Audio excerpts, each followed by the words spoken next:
ይህ የኢትዮጵያ ቴሌቪዥን ነው።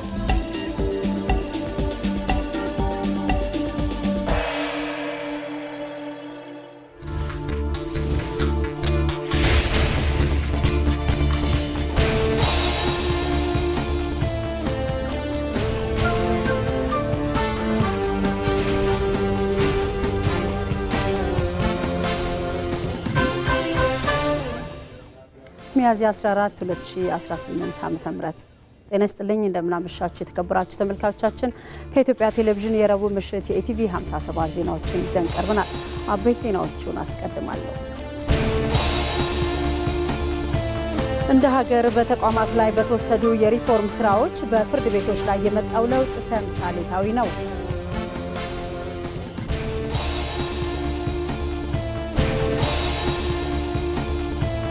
የኢትዮጵያን መጻኢ ዕድል እንደሚወስን የሚታመንበት የሰባተኛው ጠቅላላ ምርጫ የመራጮች ምዝገባ ዛሬ ማምሻውን ይጠናቀቃል።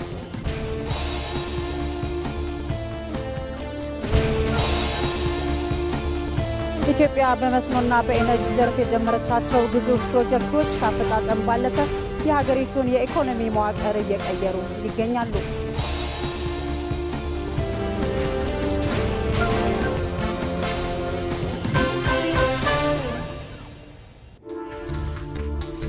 ከዜናዎቹ ጋር አልጋነሽ ተካነኝ፣ አብራችሁን ቆዩ። የሚኒስትሮች ምክር ቤት ዛሬ ባካሄደው 54ኛ መደበኛ ስብሰባ በተለያዩ ጉዳዮች ላይ ተወያይቶ ውሳኔዎችን አሳልፏል።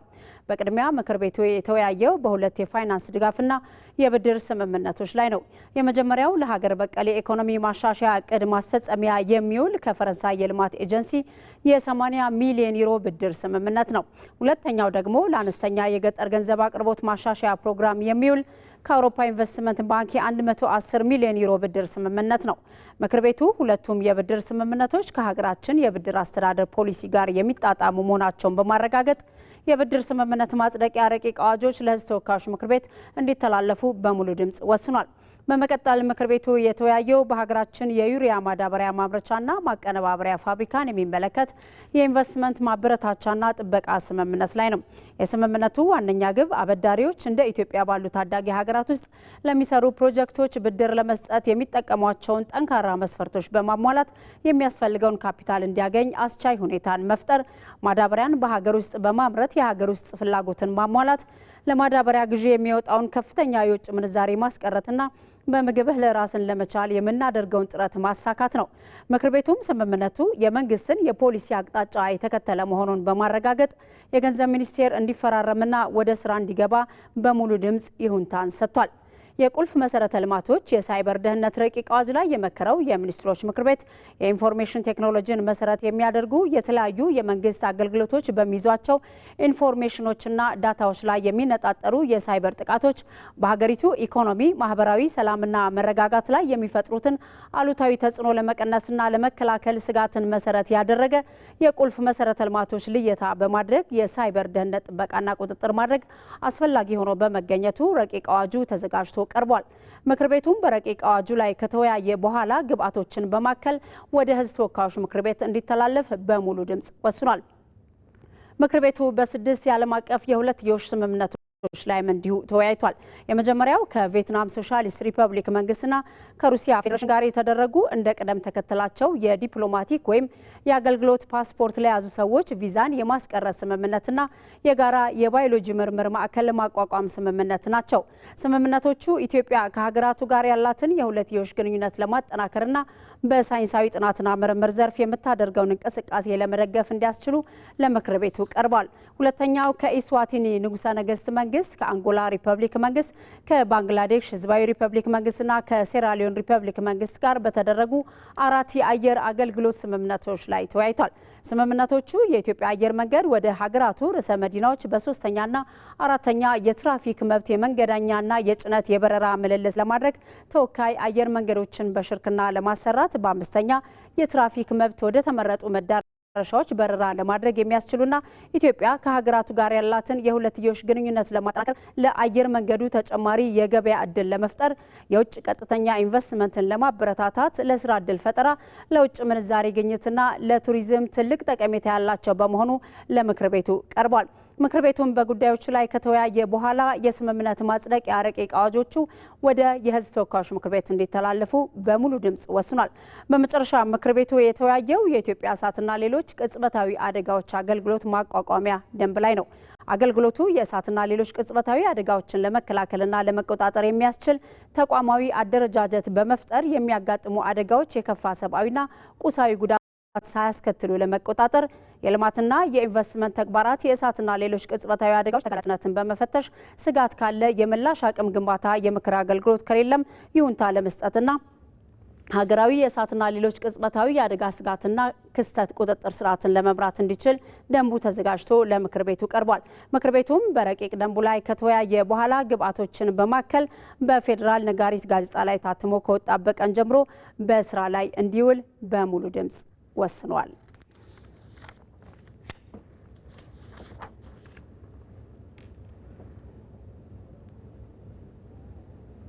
ወደ ዝርዝር ዘገባዎች እንሻገራለን። እንደ ሀገር በተቋማት ላይ በተወሰዱ የሪፎርም ስራዎች በፍርድ ቤቶች ላይ የመጣው ለውጥ ተምሳሌታዊ ነው። በሕዝብ ተወካዮች ምክር ቤት የሕግና ፍትህ ጉዳዮች ቋሚ ኮሚቴ የፌዴራል ፍርድ ቤቶች የ2018 ዓ.ም በጀት ዓመት የ9 ወራት አፈጻጸምን ገምግሟል። መስከረም ቸርነት ዝርዝር አላት።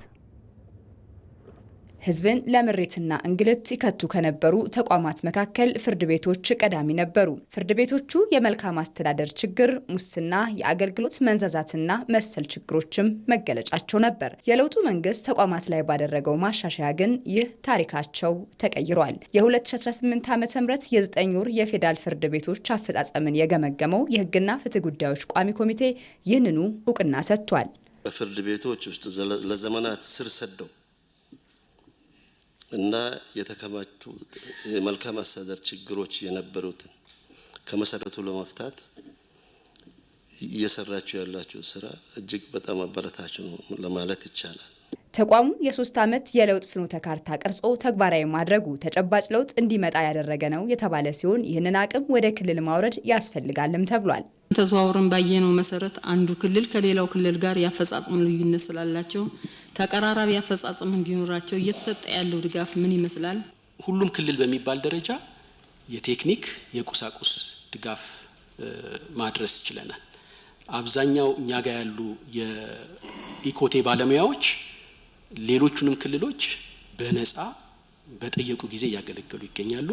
የፍርድ ቤቶች ቴክኖሎጂ ተጠቃሚነት አገልግሎት ጥራትን በማስጠበቅና ጥራት ያለው ዳኝነት በመስጠት ረገድ አዎንታዊ ለውጦች ቢመጡ መዝገቦች በተያዘላቸው ጊዜ ገደብ እልባት አለማግኘታቸው ግን እንደ ክፍተት ተነስቷል። ዳኞች ረጅም ጊዜ ቀጠሮ ሲሰጡ አይ ቲንክ ማኔጅ ማድረግ ያስፈልጋል። ስለሆነ በዚህ አይነት እንዴት ነው ያለው ሁኔታ ለማለት ፈልጌ ነው። እያንዳንዱ ዳኛ በፍርድ ቤቱ በተቀመጠው ስታንዳርድስ መሰረት ሰርቷል አልሰራም የሚለውን ማየት ይፈልጋል። ሁለተኛ በአጠቃላይ ካለው የዳኞች ቁጥር አንጻር ሲካፈል ምን ያህል እየደረሰ ነው ያለው፣ ይሄ ሙሉ ፍርድ ቤቱን ያለውን ማወዳደር ይጠይቃል። ስለዚህ በራሱ ይሄ መለኪያ በራሱ የሚያገለግል ቢሆንም ትንታኔ ግን ይፈልጋል ሙሉ ስዕሉን ለማግኘትና ከዳኞች ትጋት አንጻር ጉድለት አለ የሚያስብል ምንም ነገር እንደሌለ ለማረጋገጥ እንወዳለን። ባለፉት 9 ወራት አበረታች ውጤት አስመዝግቧል ያለው ቋሚ ኮሚቴው በቀጣይ የተገልጋይን እርካታ መጠን ከፍ ለማድረግ ክፍተት ያላቸውን መመሪያዎችን በማሻሻል አገልግሎትን ማላቅ እንደሚገባውም አሳስቧል።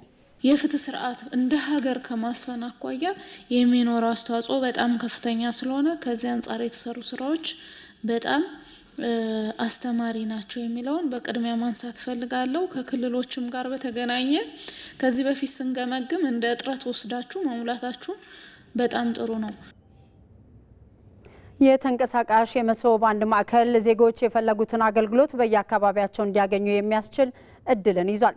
በአዲስ አበባ ከተማ አስተዳደር ለመጀመሪያ ጊዜ ስራ ላይ የዋለው አገልግሎት መስጫ ማዕከሉ ዘመናዊ የኢንተርኔት መስመርና የፀሐይ ኃይል ማመንጫ የተገጠመለት ነው። ሮዛ መኮንን ዝርዝር አላት። በኢትዮጵያ የሚኖሩ የመልካም አስተዳደር ችግሮችን ለመፍታት የሚያስችል የሲቪል ሰርቪስ ሪፎርም እንደ ሀገር እየተከወነ ነው። የዚህ የሲቪል ሰርቪስ ሪፎርም ዋነኛ ማንቀሳቀሻ የሆነው ደግሞ የመሶብ አንድ ማዕከል አገልግሎት ከጀመረ 1 ዓመታትን ቆጥሯል።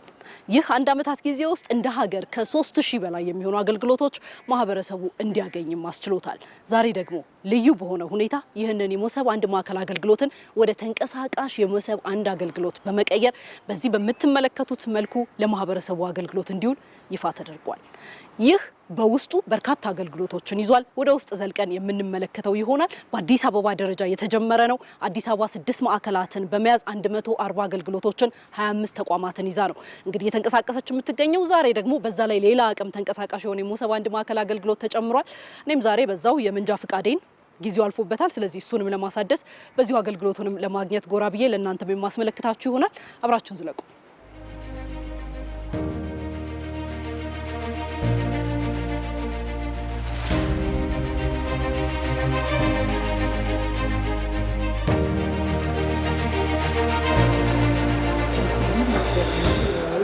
እንግዲህ የተንቀሳቃሽ የሞሰብ አንድ ማዕከል አገልግሎቱ ይህን ይመስላል። ውስጡ 19 ሰው መያዝ ይችላል። በነገራችን ላይ 12 ያህል ተገልጋዮች፣ 7 ያህል ደግሞ የተለያዩ አገልግሎቶችን የሚሰጡ ተቋማት፣ አጠቃላይ እርግጥ 8 አገልግሎቶች ነው በዚህ በሞባይል ተንቀሳቃሽ የአንድ ሞሰብ ማዕከል አገልግሎት ውስጥ የሚሰጡት ማለት ነው። በዚህ መልኩ ዘመናዊ በሆነ መልኩ ለእንቅስቃሴ እንዲመች ተደርጎም የተሰራ ነው። እኔ የምፈልገው ቀደም ሲል እንዳልኳችሁ የመንጃ ፍቃድ እድሳት ነው። እዚህ አጠገቤ ደግሞ የአሽከርካሪና ተሽከርካሪ ቁጥጥር ባለስልጣን የሚሰጠው አገልግሎት ነው። ስለዚህ እሱን አገልግሎት አረፍ ብዬ እያገኘው ደግሞ ቀሪውን እናወራለን። ሰላም፣ እንዴት ነህ? እንኳን ደህና ቆየኝ። የመንጃ ፍቃድ አገልግሎት ነው የፈለግኩት። መንጃ ፍቃድ እድሳት እዚህ ማግኘት ይቻላል? እሺ። የእድሳት ጊዜ ያለፈ የመንጃ ፍቃድ ይዘሻል? አዎ ይሻላል። እሺ። የመንጃ ፍቃድ ሜዲካል ጨርሰሽ ነው የመጣሽው አይደል? ሜዲካል ጨርሻለሁ። አዎ ጨርሻለሁ። እሺ። በቅርብ ደቂቃ ጥሚ ይሰጥሻለሁ አዲሱን የመንጃ ፍቃድ። አሁን እንግዲህ እንደምትመለከቱት የመንጃ ፍቃድ እድሳት ፕሮሰስ ማድረግ ጀምሬያለሁኝ። እዚህ ሜዲካል ጨርሼ ነው የመጣሁት። ስለዚህ እሱም አግኝቶታል። የታደሰውን የመንጃ ፍቃድ ይሰጠኛል ማለት ነው። ግን ይህ የተንቀሳቃሽ አንድ ሞሰብ ማዕከል አገልግሎት እንቅስቃሴ ላይ በሚሆንበት ጊዜ አገልግሎቱን ለማህበረሰቡ በደንብ ለማዳረስ በሚያስችል እጅግ ዘመናዊ በሆኑ ቴክኖሎጂዎች የተሟላለት የተገጠመለት ነው። የኢንተርኔት አገልግሎት በሁሉም ቦታ ሳይቆራረጥ የሚያገኛቸውን የኢንተርኔት ስርዓቶች እየተጠቀመ በተንቀሳቀሰባቸው አካባቢዎች ሁሉ የቀያየረ እንዲሄድ የሚያስችለው ነው። የኃይል ዝርጋታ ሌላኛው ነው። ይህ ስራ የአንድ ሞሰብ ማዕከል አገልግሎት ከፍተኛ ኃይል የሚጠቀም የተለያዩ መሳሪያዎችን ይዞ የሚንቀሳቀስ ነው። ለዛ የሚያገለግል ከጣራው ላይ ሶላር እንዲገጠምለት ተደርጓል። ምንም አይነት የኃይል መቆራረጥ እንዳይኖር፣ ድንገት ደግሞ ተፈጥሮ ምክንያት ፀሐይ ማግኘት የማያስችል ከሆነ ቻርጅ እንዲደረግ በኤሌክትሪክ እንዲሰራ የተደረገለት ነው ማለት ነው። ስለዚህ እጅግ ዘመናዊ የሆነ ሁሉም አገልግሎቶችን እዚህ ሊሰጥ የሚያስችል ስርዓት ተገጥሞለት ያለ ነው። በከተማ አስተዳደሩ የሚንቀሳቀሱ 8 ተቋማቶች እዚህ ውስጥ ገብተዋል።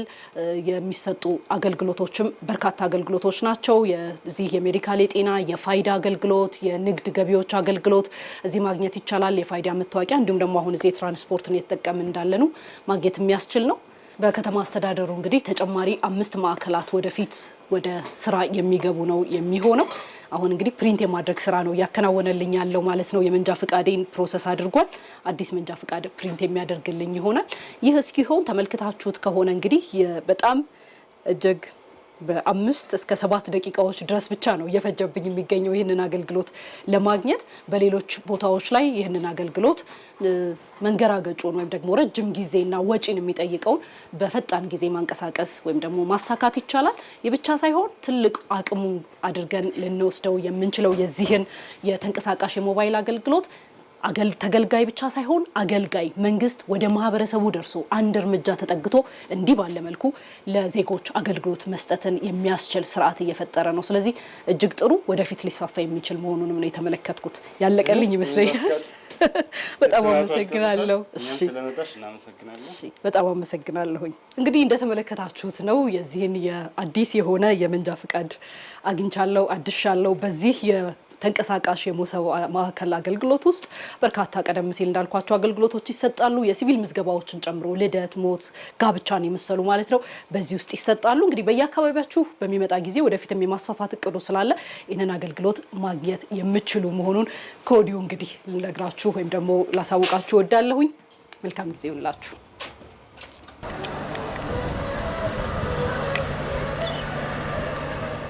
መንግስት ባለፉት ዓመታት ባከናወነው የሪፎርም ስራ በወሳኝ ሀገራዊ ጉዳዮች ላይ የትብብር ባህል እንዲዳብር አድርጓል። ኢትዮጵያ በተቋማት ላይ ያደረገችው ሪፎርም በዲፕሎማሲ መስክም ተደማጭና ውሳኔ ሰጪ እንድትሆን አድርጓታል። መሐመድ አልቃድር ዝርዝር አለው። ኢትዮጵያ ባለፉት 8 የለውጥ ዓመታት በፖለቲካ በኢኮኖሚና በዲፕሎማሲ ዘርፎች ያከናወነቻቸው ተግባራት ሉዓላዊነቷን ያረጋገጡና ሀገራዊ አንድነትንም ያጸኑ ስኬቶች ናቸው። አስቀድሞ መጠፋፋትና አግላይነት ይስተዋልበት የነበረው የኢትዮጵያ የፖለቲካ ምህዳር ነጣጣዩን አጥፍቶ ስር ነቀል ለውጥ በማምጣት የተፎካካሪ ፓርቲ አመራሮች በፌዴራልና በክልል መንግስታት መዋቅር ውስጥ ተካተው በጋራ እንዲሰሩ መደረጉ የፖለቲካ መረጋጋትን ፈጥሯል። ባለፉት ዓመታት የተከናወኑ የሪፎርም ስራዎች ያመጡት ውጤትም ሀገርንና ሕዝብን ተጠቃሚ አድርጓል። ባለፉት 8 ዓመታት በሁሉም ዘርፎች የተሰሩ የሪፎርም ስራዎች በታቀደው መልኩ ተፈጽመዋል። ተጠባቂ ውጤቶች ተመዝግበውበታል። ገዢ ፓርቲና ተፎካካሪ ፓርቲዎች በብሔራዊ ጥቅም በወሳኝ ሀገራዊ ጉዳዮች ላይ የሚተባበሩ እንዲሆኑ ፉክክራቸውም ጤናማ የሆነ በሐሳብ ልዕልና ላይ የተመሰረተ እንዲሆን ለማድረግ ሰፊ ስራ ነው የተሰራው። በአሁኑ ወቅት ከፌደራል ጀምሮ እስከ ወረዳ ድረስ ከ275 በላይ የሚሆኑ የተፎካካሪ ፖለቲካ ፓርቲዎች አመራሮች በአመራርነት ተመድበው ሀገራቸውን፣ ህዝባቸውን እያገለገሉ ይገኛሉ። ከዚህም በተጨማሪ ሀገራዊ መግባባት ለመፍጠር አካታች ሀገራዊ ምክክር የተጀመረበትና በጥሩ ደረጃ ላይ የደረሰበት ሁኔታ አለ። ይሄም የፖለቲካ ሪፎርሙ ውጤት ተደርጎ ይወሰዳል።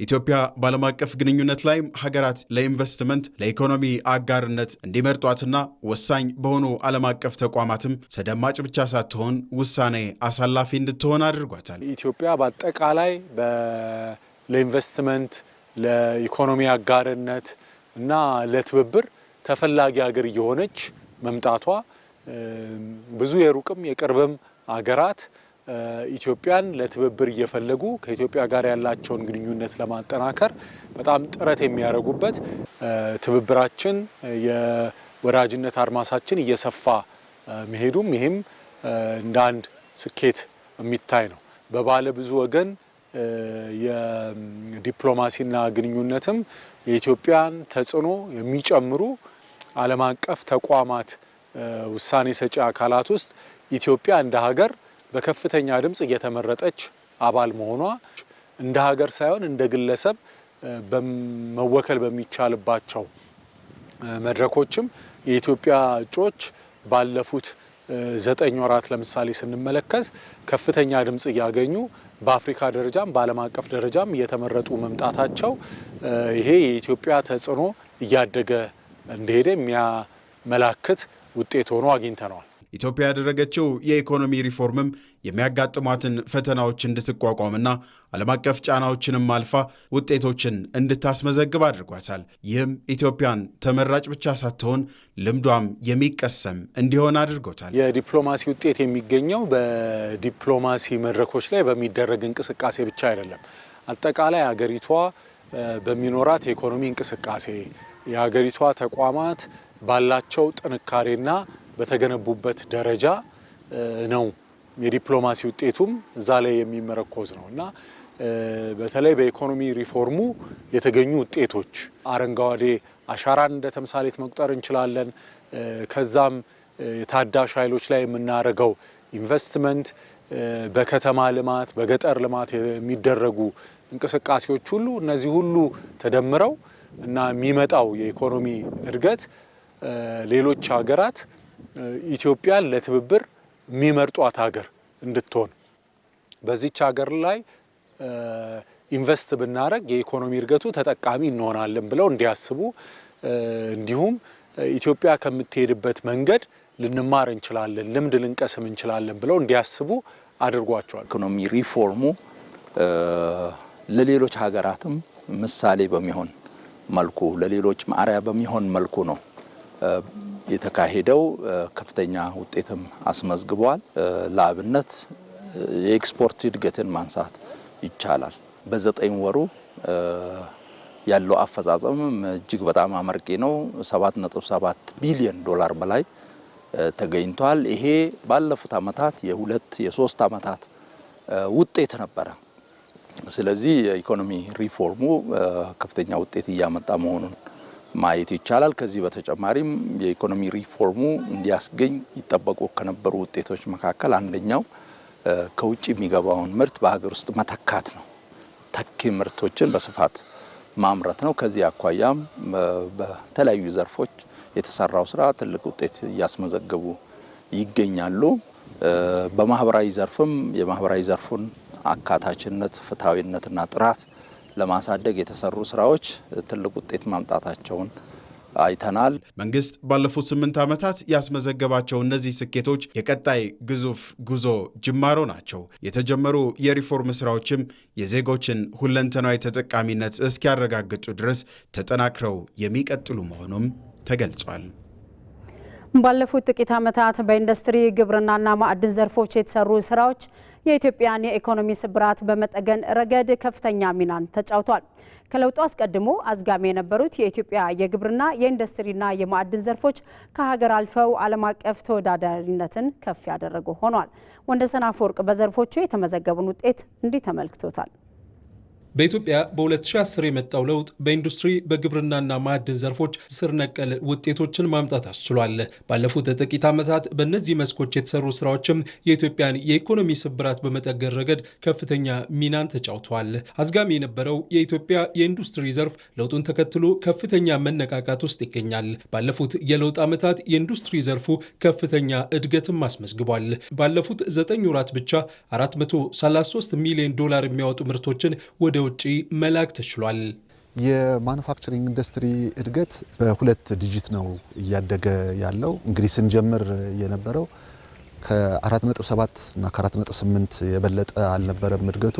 አሁን አጠቃላይ ኢንዱስትሪን በምናይበት ጊዜ ከ13% በላይ ነው እያደገ ያለው። በዚህ ውስጥ የማኑፋክቸሪንግ ኢንዱስትሪ የኃይል አጠቃቀም ከአመት ዓመት በጣም እያደገ ነው። ወደ 23% የኃይል አጠቃቀማቸው አድጓል። የወጪ ምርት ግኝታቸውም በጣም ከፍሏል። ባለፈው 9 ወር ብቻ 433 ሚሊዮን ዶላር የሚያወጡ ምርቶችን ኤክስፖርት ማድረግ መቻሉና ያን ያህል ገቢ መገኘቱን አይተናል። ከገቢ ምርት በመተካት በኩል ልዩ ትኩረት ተሰጥቶ ነው የተሰራው። ባለፉት 9 ወራት 4.85 ቢሊዮን ዶላር የሚያወጡ ምርቶችን በሀገር ውስጥ መተካት ተችሏል። ከሞፈርና ቀንበር ከኋላ ቀር አሰራሮች መላቀቅ ተስኖት የቆየው የግብርናው ዘርፍ አሁን ዘመናዊ ብሎም ያልተለመዱ አካሄዶች የሚተገበሩበት ሆኗል። ይህም ግብርናው ከዘልማዳዊ አሰራሮች ተላቆ ወደ ዘመናዊ አሰራሮች እንዲሻገር አድርጓል። በሌላ በኩል ደግሞ ዘርፉ ከዝናብ ጥገኝነት እንዲላቀቅ የተሰራው ከፍተኛ ስራም ተጨባጭ ለውጥን አስገኝቷል። የነበሩን የማሽነሪዎች ብዛት በጣም ዝቅተኛ ነው የነበሩት። ምክንያቱም ደግሞ በማሽነሪ መጠቀምን የሚያበረታታ የፖሊሲ ማዕቀፍ አልነበረም። ከቀረጥ ነጻ የማስገባት ለአርሶ አደሮች ብድር የማቅረብ በዛው ሂደት ውስጥ ያለ ደግሞ የሰው ኃይል ስልጠናና ልማቱ ትኩረት ያገኝ አልነበረም። የዛሬ 9 ዓመት የነበረን የትራክተር ብዛት በጣም አነስተኛ ነው የነበረው። አሁን ግን በምንመለከትበት ጊዜ ወደ 27000 ትራክተሮች፣ ከ8000 በላይ ኮምባይነሮች እንዲሁም ደግሞ ከ280 ሺህ በላይ በሞተር የሚሰሩ ፓምፖች ላይ ደርሰናል። ይሄ ማለት ግብርናችን ከዘልማዳዊ አሰራር እየተላቀቀ ወደ መካናይዜሽን እየተሸጋገረ መሆኑን ያሳያል። ባለፉት 9 ዓመታት በርካታ የመስኖ አውታሮች ሲለሙ ነው የነበረው። በዚህም ሂደት የመስኖ ሽፋናችን ከአመት ወደ አመት እየጨመረ መጥቷል። በዘንድሮ አመት እንኳን ብቻ ብንወስድ የስንዴን ሽፋን 4.2 ሚሊዮን ሄክታር በመስኖ ለማልማት አቅደን እየተንቀሳቀስን ነው ያለነው። ስለዚህ ከ9 ዓመት በፊት የመስኖ ስንዴ ልማት ምንም የሚታሰብ አልነበረም። በዘንድሮ ዓመት ግን ወደ 3.87 ሚሊዮን ሄክታር በመስኖ ልማት መሸፈን ችለናል። በግብርናው ዘርፍ ከእጅ ወደ አፍ ሆኖ የቆየው ምርታማነትም አሁን ዓለም አቀፍ ገበያን በስፋት የሚያማትር ሆኗል።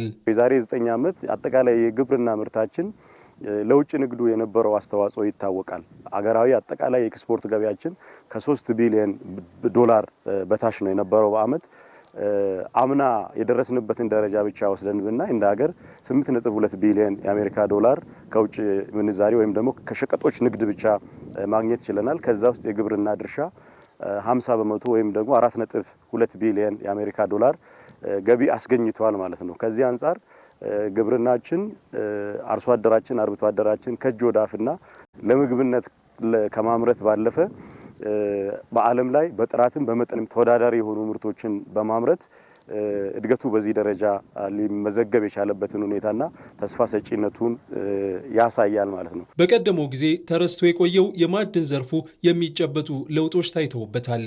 ኢትዮጵያ በዘርፉ ወደ ውጭ የምትልከው ምርት በዚህ በያዝነው ዓመት 87 በመቶ አድጓል። ባለፉት 8 የለውጥ ዓመታት አንዱ መገለጫ የለውጥና የጥሩ ውጤቶች መገለጫ አንዱ የማዕድን ዘርፍ ነው።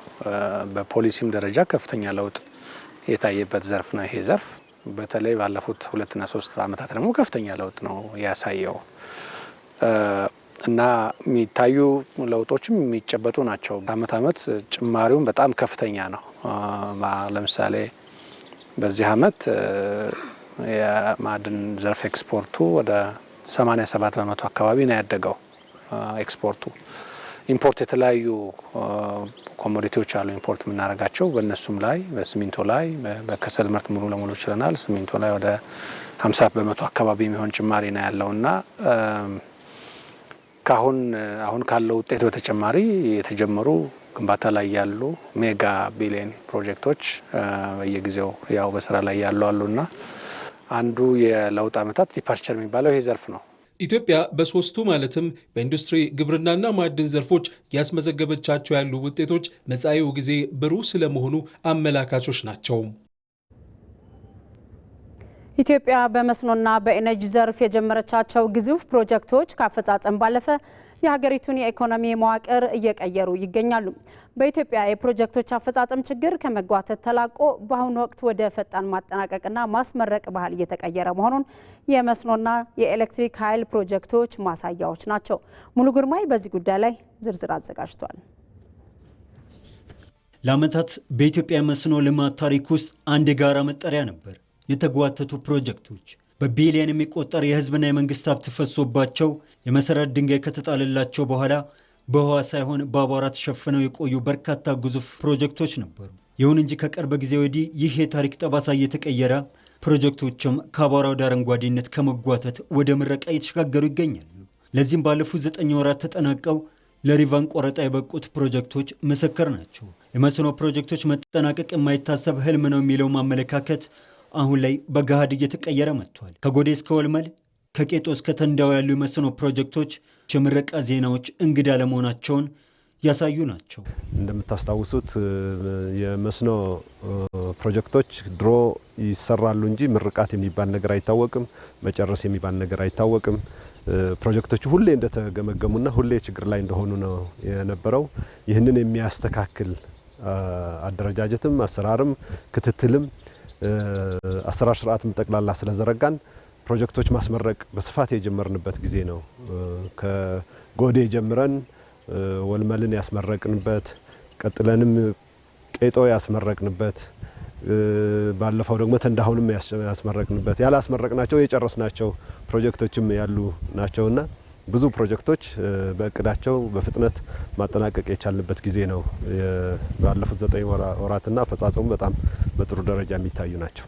በኢትዮጵያ ካለው አጠቃላይ መሬት ስፋት ውስጥ ወደ 60 በመቶ የሚጠጋው በቆላማ አካባቢዎች የሚገኝ ነው። ለዘመናት እነዚህ አካባቢዎች በድርቅ በሙቀትና በለማዳ እንስሳት እርባታ ብቻ ይታወቁ ነበር። ሆኖም አሁን ላይ ትኩረት እየተደረገበት ያለው ውሃን ከመሬት ጋር የማገናኘት ስልት የእነዚህን አካባቢዎች መልክ እየቀየረው ይገኛል። ውሃና መሬትን በማገናኘት የሚገኘው ምርታማነት የአርብቶ አደሩን ሕይወት ከመቀየር ባለፈ ሀገራዊ የምግብ ዋስትናን ለማረጋገጥም ወሳኝ ሚናም ይጫወታል። እንደምናውቀው የቆላማ አካባቢዎች ላይ የውሃ አቅርቦቱ አለ፣ መሬቱም አለ። ግን ብዙ ጊዜ ወደ መስኖ ገብቶ የልማት ስራዎች እየተሰሩ አልነበረም።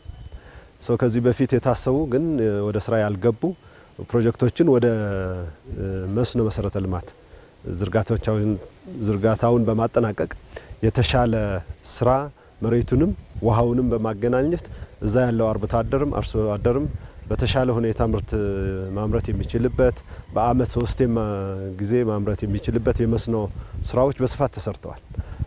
ህይወቱ በስፋት እየተቀየረ ነው ያለው። አሁን እንደ ድሮ አይደለም። የቆላማ አካባቢ ያለ ማህበረሰቦቻችን የምርት አቅርቦታቸው በጣም በስፋት ሰፍተዋል፣ ህይወታቸው ተቀይረዋል፣ የድሮ የኑሮ ሁኔታቸውን ማሻሽለዋል። በኢምፓክት ደረጃ ስናየው ለራሳቸው ህይወት መቀየር ብቻ ሳይሆን አጠቃላይ ለሀገሪቱ ኢኮኖሚ ኮንትሪቢዩት የሚያደርጉበት ሁኔታ በስፋት እየታየና ውጤት እያመጣ ያለ መሆኑን ነው የምናየው ማለት ነው። ኢትዮጵያ በአፍሪካ የኃይል ማማ የመሆን ህልሟን ሰንቃ ከጥቂት ዓመታት ወዲህ ግዙፍ የኤነርጂ ፕሮጀክቶችን ስታንቀሳቀስ ቆይታለች። እንደ ታላቁ የህዳሴ ግድብ ያሉ ግዙፍ ፕሮጀክቶች ኢትዮጵያን ወደ አዲስ ምዕራፍ አሸጋግረዋታል። ባለፉት 9 ወራትም 4 ታዳሽ ኃይል ፕሮጀክቶች ፍጻሜያቸውን አግኝተው ለአገልግሎት ማብቃት የተቻለበት ነው። በዚህም የኤሌክትሪክ ኃይል ተጠቃሚ ዜጎችን 63 በመቶ ማድረስ የተቻለበት ነው። እንደምናውቅ ባለፉት ዓመታት ከተሰራናቸው ትልቁ ስኬቶቻችን ህዳሴን ጨምሮ የማመንጨት አቅማችን መጨመር ነው። እነዚህ የተጨመሩት ህዳሴን ጨምሮ ኤነርጂ የማመንጨት አቅማችን ኤነርጂውን ከማመንጨትም አልፎ ሰዎች መጠቀም እንዲችሉ ማድረግ ችለናል። ዛሬ አሁን ሆል ስንገመግም ያየነው ወደ 63% የኢትዮጵያ ህዝብ ማህበረሰብ ኤሌክትሪክ አለው። 54% ከዋና ግሪድ፣ የቀረው ደግሞ ከተለያየ የኤነርጂ አማራጮች ሲጠቀሙ ቆይቷል ማለት ነው። ሰው ይሄን በአጠቃላይ ካየን በጣም ስኬታማ ጊዜ። የንጹህ መጠጥ ውሃ ፍትሃዊ ተጠቃሚነት ለዘመናት የብዙ ዜጎች ጥያቄ ሆኖ ቆይቷል። ከለውጡ ዓመታት ወዲህ የንጹህ መጠጥ ውሃ ፍትሃዊ ስርጭት እንዲኖር የተሰሩ ፕሮጀክቶችም ከዚህ ቀደም የነበሩ ክፍተቶችን እየቀረፉ ይገኛል። 72 በመቶ ዜጎችም የንጹህ መጠጥ ውሃ ተደራሽ ማድረግ የተቻለበት ነው። ወደ 72% አካባቢ የኢትዮጵያ ማህበረሰብ የንጹህ ውሃ ተጠቃሚ መሆን ችሏል። ይሄ በቁጥር ከተገለጸ ወደ 82.3 ሚሊዮን ማህበረሰብ ማለት ነው። በፊት የነበረው ለምሳሌ ከ5 ዓመት ወይ ከ7 ዓመት በፊት የነበረው ከፍተኛው ችግር በአንዱ ክልል መሀል የነበረውና በሌላው መሀል ከፍተኛ ጋፖች ነበሩ። ለምሳሌ አንዳንድ ክልል ከ40% በታች ሽፋን ነበራቸው። አንዳንዱ ወደ 7% ደርሷል በወቅቱ። ዛሬ እዛን ወደ 30% የነበሩ ክልሎች ቢያንስ ከ50 በላይ መጥተዋል። በፊት የነበሩትም ጥሩ አፈጻጸማቸው ማለት ነው። በአማካይ ካመጣጠን ወደ 72% ላይ ማድረስ ችለናል። በጠቅላላውም ኢትዮጵያ በመስኖ በውሃና በኤነርጂ ዘርፍ የጀመረቻቸው ግዙፍ ፕሮጀክቶች ከአፈጻጸም ባለፈ የሀገሪቱን የኢኮኖሚ መዋቅርም እየቀየሩ ይገኛል። በኢትዮጵያ ፕሮጀክቶች አፈጻጸም ከችግር ከመጓተት ተላቆ በአሁኑ ወቅት ወደ ፈጣን ማጠናቀቅና ማስመረቅ ባህልም እየተቀየረ መሆኑን የመስኖና የኤሌክትሪክ ኃይል ፕሮጀክቶች ማሳያ ናቸው። የመደመር መንግስት ባለፉት 7 ዓመታት ውስጥ ለተቋማት ግንባታ ትኩረት በመስጠት ተቋማትን ገለልተኛ፣ ዘመናዊና ውጤታማ የማድረግ የሪፎርም ስራዎችን በማከናወን ላይ ይገኛል። ተቋማትን ከግለሰቦች ተጽዕኖ ወጥተው በህግና በቴክኖሎጂ እንዲመሩ ማድረግ የብልጽግና ጉዞ ቁልፍ ተግባር በመሆኑ የኢሚግሬሽንና የዜግነት አገልግሎት ሪፎርም የዚሁ ትልቅ ለውጥ አካል መሆን ችሏል። በመሆኑም ተቋሙ የሰጣቸው የሚገኙ አገልግሎቶችና ያከናወናቸው የሪፎርም ስራዎችን በተመለከተ የህዝብ ተወካዮች ምክር ቤት አባላት በተቋሙ ምልከታ አካሂዷል። እድሉ ፈቀደ ዝርዝር አለው። በአንድ ወቅት በአገልግሎት አሰጣጡ ለዜጎች የድካም ምንጭ፣ የሙስናና የእንግልት ምልክት ሆኖ መቆየቱ ይታወሳል። ይሁን እንጂ ዛሬ ያ የጨለማ ታሪክ ታጥፎ አዲስ የብርሃን ምዕራፍ እየተከፈተ ነው። የመደመር እሳቤ ለሀገር ግንባታ ከሚያስቀምጣቸው ታላላቅ ምሰሶዎች አንዱ ተቋማዊ ሪፎርም ነው። ተቋማት ከግለሰቦች ፍላጎትና ተጽዕኖ ወጥተው በህግ የበላይነትና በዘመናዊ ቴክኖሎጂ እንዲመሩ ማድረግም ቁልፍ ተግባሩ ነው። ይህም የሚለካው በፖሊሲ ወረቀቶች ላይ የሰፈሩ ሀሳቦች ዜጎች በሚያገኟቸው ቀልጣፋ ፍትሐዊና ግልጽ አገልግሎቶች ነው። በዚህ ረገድ የኢሚግሬሽንና ዜግነት አገልግሎት ሪፎርም የዚሁ ታላቅ ለውጥ አካል ሆነው ቀርበዋል። አሁን በጣም ሲምፕል ነው። ተሰላፊም የለም። ለአንድ ሰው አንድ ሰራተኛ ነው ያለው።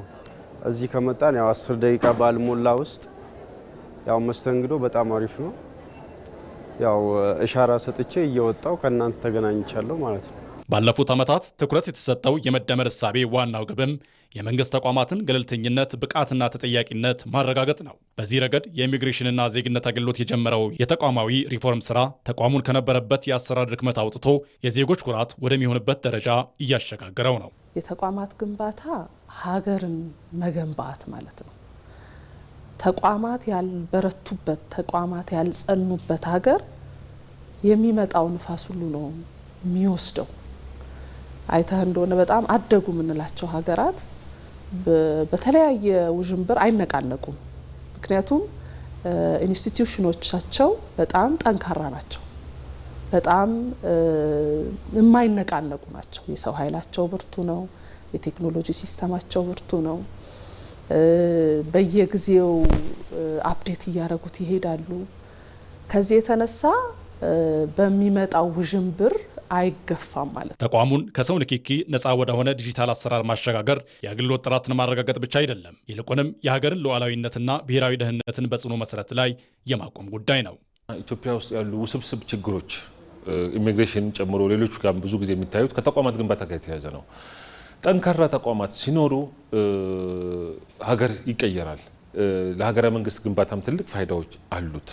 ይሄ ተቋም ኢሚግሬሽንና ዜግነት አገልግሎት በጣም ብዙ ስራዎችን ነው የሚሰራው። ፓስፖርት ብቻ አይደለም የሚሰጠው፣ ቦርደር ኮንትሮል ይሰራል። ኢትዮጵያ የሚገባ ማንኛውም በአይሮፕላን በየብስ በምድር የሚገባ ማንኛውም ኢትዮጵያና የሚወጣ ቦርደር ኮንትሮል በዚህ ተቋም ነው የሚደረግለት፣ እያንዳንዱ ግለሰብ ማለት ነው። በእርግጥም ጠንካራ ተቋም የጠንካራ ሀገር መገንቢያ ጡብ ነው። ዛሬ በኢሚግሬሽንና ዜግነት አገልግሎት ላይ እየታየ ያለው ሪፎርም የአሰራር ለውጥ ብቻ አይደለም። ይህ የነገዋን ኢትዮጵያ በጽኑ መሰረት ላይ ለመገንባት የሚደረግ ትውልድ ተሻጋሪ ዘመኑን የዋጀ ተቋም መገንባትም እንጂ። የማህበረሰብና የክልል መገናኛ ብዙሃን ህብረ ብሔራዊ አንድነትን በማጎልበት የኢትዮጵያ ምስል ሊፈጥሩ ይገባል። እንደ ሀገር እየተሰሩ ያሉ የእድገት ስራዎችንና ሌሎች የለውጥ እውነቶችን መግለጥም ይጠበቅባቸዋል። መቅደላዊት ደረጀ ዝርዝር አላት። የመደመር መንግስት መገናኛ ብዙሃንን በማስፋፋት የህዝቡን የመረጃ ተደራሽነት ለማረጋገጥ እንዲያስችል የመገናኛ ብዙሃን አዋጅ እንዲሻሻል በማድረግና ፖሊሲን በማዘጋጀት በስራ ላይ አውሏል። መገናኛ ብዙሃን በዲሞክራሲ ስርዓት ግንባታ፣ ለብሔራዊ ጥቅሞች መረጋገጥ፣ ለወል ትርክት ግንባታና የሀገር እድገትን የሚያረጋግጡ ስራዎችን መስራት ይገባቸዋል። የማህበረሰብና የክልል መገናኛ ብዙሃን የሚገኙባቸውን ማህበረሰቦች ባህል፣ ታሪክና ቋንቋን በማጋራት ህብረ ብሔራዊ አንድነትን በማጎልበት የትልቋን ኢትዮጵያ ምስል ሊፈጥሩም ይገባል። እያንዳንዱን ችግር የሚቀርፍ ግን እያንዳንዱን ጸጋ የሚያጎለበት ይሄም ሆነው አዳዲስ እና የአገሪቱን ከፍታዎችን የሚያጎለብቱ የኢኮኖሚ የማህበራዊ እና የዲሞክራሲ አቅጣጫዎችን መከተል ላይ ትገኛለች። ይሄ ባለቤት ይፈልጋል፣ ተንከባካቢ ይፈልጋል፣ አጋዥ ይፈልጋል፣ የሚናበብና የሚያስተጋባ ሚዲያ ያስፈልገዋል። በግል የምናደርገውም እንደ ተቋም የምናደርገውም ጥረታችን አንድ ላይ ተሰናስሎ ነው ኢትዮጵያን ወደሚመጥናት ከፍታ ለመውሰድ የሚያስችለን። የማህበራዊ ድረገጾች መበራከትና በቀላሉ ተደራሽ መሆን ዜጎችን የሚያደናግሩ መረጃዎች እንዲበራከቱ አድርጓል። እንደ ሀገር እየተሰሩ ያሉ የእድገት ስራዎችና ሌሎች የለውጥ እውነቶችን መግለጥ ከመገናኛ ብዙሃኑ ይጠበቃል። እውነት ባለቤት ከሌላት፣ አጋዥ ከሌላት፣ ኮትኳች ከሌላት፣ የሚንከባከላት የምትደፈቅበት ሁኔታ አለ። ለጊዜውም ቢሆን እውነት እንዲወጣ፣ እድገት እንዲወጣ፣ ተስፋ ማህበረሰብ እንዲያጭር፣ ጉድለቶች ደግሞ በልካቸው ተመዝነው እንዲታረሙ እንዲከረከሙ ማድረግ የሚያስችል የማህበረሰቡ መሰረት ላይ ያላችሁ ከመሆኑ ጋር ተያይዞ ማህበረሰቡ ለእውነትም እንዲጋለጥ፣ ፈተናዎቹንም ራሱ እንዲጋፈጥ፣ እገዛዎቹም በተባበረ አቅሙ ተደራጅቶ አቅሙን እንዲያጎለበት የሚያስችል ስራ መስራት ያስፈልገናል። የመገናኛ ብዙሃን ባለስልጣንም በአዋጅ በተሰጠው ስልጣንና ኃላፊነት መሰረት በመደበኛ በወቅታዊ ጉዳዮችና ሁነትን መሰረት በማድረግም ክትትል ያደርጋል። ባለስልጣኑ የክልል የህዝብ መገናኛ ብዙሃንና ከማህበረሰብ ብሮድካስተሮችም ጋር በአዋጅ ቁጥር 1238 2013 የተሰጠውን ተግባርና ኃላፊነት መሰረት በማድረግ በዛሬው ዕለት በሀገራችን ባሉ ክልሎችና አካባቢዎች ብዝሃነትን ታሳቢ ባደረገ መልኩ በተለያየ ቋንቋዎች የሀገራችንን ህዝቦች በመረጃ ተደራሽ እያደረጉ ከሚገኙ 10 የህዝብ ሬዲዮ፣ 12 የህዝብ ቴሌቪዥን እንዲሁም 41 የማህበረሰብ ሬዲዮና 9 የማህበረሰብ ቴሌቪዥን ጣቢያዎች በድምሩ 72 ጣቢያዎች ላይ በባለስልጣኑ የአዝማሚያ ትንተና ግኝት ተዘጋጅቷል። የማህበረሰብና የክልል መገናኛ ብዙሃን ኢትዮጵያ አሁን ያለችበትን መጠነ ሰፊ የለውጥ ጉዞና ሀገራዊ ትርጉም ያላቸውን ስራዎች መስራት ይጠበቅባቸዋል። የኢትዮጵያን ብሔራዊ ጥቅም በማስጠበቅ የማህበረሰቡን አዎንታዊ አመለካከት በመቅረጽ የህብረ ብሔራዊ አንድነት በማጠናከር የወል ትርክትን በማስረጽ እንዲሁም የሀገር ግንባታን በማጠናከር ረገድ የበኩላችሁን ገንቢ አስተዋጽኦአችሁን እንድታጠናክሩም ጥሬን አቀርባለሁ። የማህበረሰብና የክልል መገናኛ ብዙሃን ያሉባቸውን ክፍተቶች ለመሙላትና የሚጠበቅባቸውን ግብ ለማድረስም መንግስት ትኩረቱን እንደሚያጠናክርም ተገልጿል።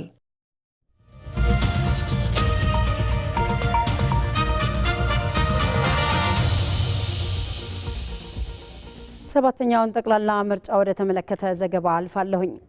የኢትዮጵያን መጻኢ ዕድል እንደሚወስን የሚታመንበት የሰባተኛው ጠቅላላ ምርጫ የመራጮች ምዝገባ ዛሬ ማምሻውን ይጠናቀቃል። ዜጎች የምርጫ ካርዳቸውን በመውሰድ በሀገራዊ ጉዳይ ላይ ያላቸውን ባለቤትነት እንዲያረጋግጡ የኢትዮጵያ ብሔራዊ ምርጫ ቦርድ ጥሪ አቅርቧል። ቦርዱ ከኢቲቪ ዳጉ የውይይት ፕሮግራም ጋር ባደረገው ቆይታ ለምርጫ ያልተመዘገቡ ዜጎች እስከ እኩለ ሌሊት ድረስ በዲጂታል አማራጭ መመዝገብ እንደሚችሉ ጠቁሟል። ወንድማገኝ ኃይሉ ተጨማሪ አለው። ግንቦት 24 ቀን 2018 ዓ.ም የሚካሄደው 7ኛው ጠቅላላ ምርጫም የኢትዮጵያን የወደፊት መጻኢ ዕድል ለመወሰንናም ዴሞክራሲን በተግባር ለማረጋገጥ የእያንዳንዱ ዜጋ ድምፅ የማይተካ ሚና የሚጫወትበት ወሳኝ የታሪክ ምዕራፍ ነው። የ7ኛው ጠቅላላ ምርጫ የመራጮች ምዝገባ ዛሬ ማምሻውን ይጠናቀቃል። የመራጮች ምዝገባ ሊጠናቀቅ ጥቂት ሰዓታት ብቻ በቀሩበት በዚህ ሰዓት በመራጮች እጅ ላይ የሚገኘው የምርጫ ካርድ መምረጥ መቻል ብቻ ሳይሆን በሀገራዊ ጉዳይ ላይ እኔም ባለቤት ነኝ፣ የሀገሬ የወደፊት አቅጣጫ ያገባኛል ብሎ የሚታወጅበት ሰነድም ጭምር ነው። በተለያዩ አካባቢዎች የሚገኙ ዜጎችም በዚህ 7ኛው ጠቅላላ ምርጫ ለመሳተፍናም የሚያስተዳድራቸውንና ይበጀኛል የሚሉትን ፓርቲ ለመምረጥ ተዘጋጅተዋል። አንድ ዜጋ ማለት ነው አሁን ካሉት ከተወዳዳሪ ፓርቲዎች በጣም የሚበጀነውን የሚሆነውን ለመምረጥ እንደ አንድ ዜጋ እየተከታተልንና አሁን የሚበጀነውና የሚሆነውን እያየን ለመምረጥ የተዘጋጀ መሆኑን ነው። ያስተዳድረኛል፣ ይበጀኛል ብሎ የሚያስበውን ፓርቲ በመምረጥ ካርድን መውሰድ ብቻ ሳይሆን ደግሞ በመምረጥም የዚህን ግዴታውን መወጣት አለበት ብዬ አስባለሁ። የሚበጀኝን ለዚህ ሀገር ይጠቅማል፣ ይበጃታል፣ ለኔ ለትውልዴ፣ አጠገቤ ላሉት ለወዳጆቼ፣ ለሀገሬ ይጠቅማል ብዬ የምለውን ደግሞ እያየውና እየፈተሽኩኝ ይገኛለሁ። የኢትዮጵያ ብሔራዊ ምርጫ ቦርድ መራጮችን የዲጂታል መተግበሪያን ጨምሮም በተለያዩ የመዝገብ አያያዝ ዘዴዎች ሲመዘግብም ቆይቷል። የኢትዮጵያ ብሔራዊ ምርጫ ቦርድ በሶስት አማራጮች ነበር መራጮችን ሲመዘግብ የነበረው።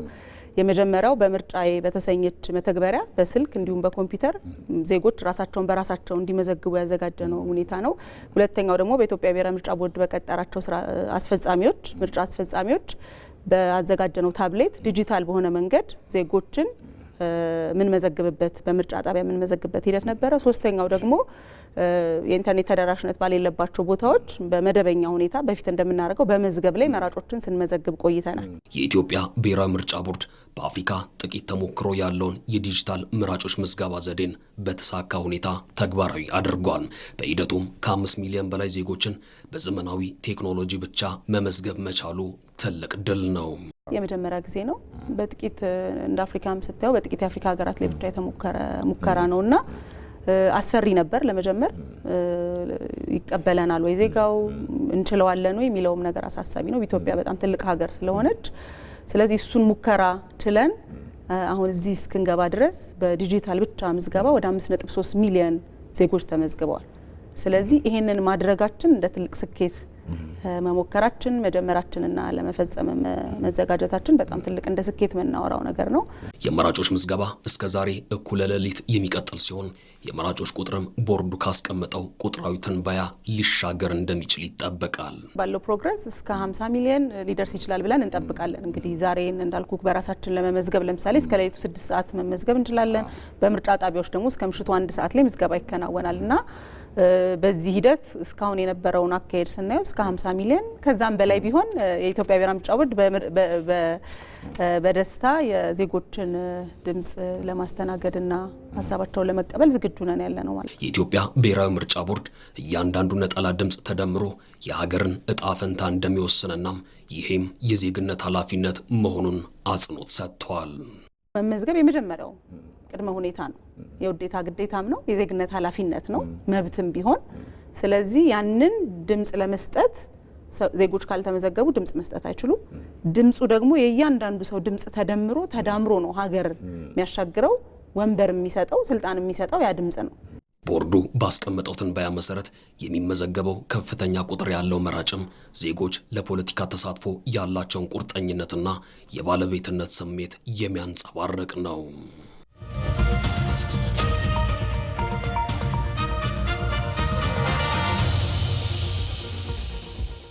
የተከበራችሁ ተመልካቾቻችን ለሰዓቱ የተዘጋጁት የኢቲቪ 57 ዜናዎች ተጠናቋል።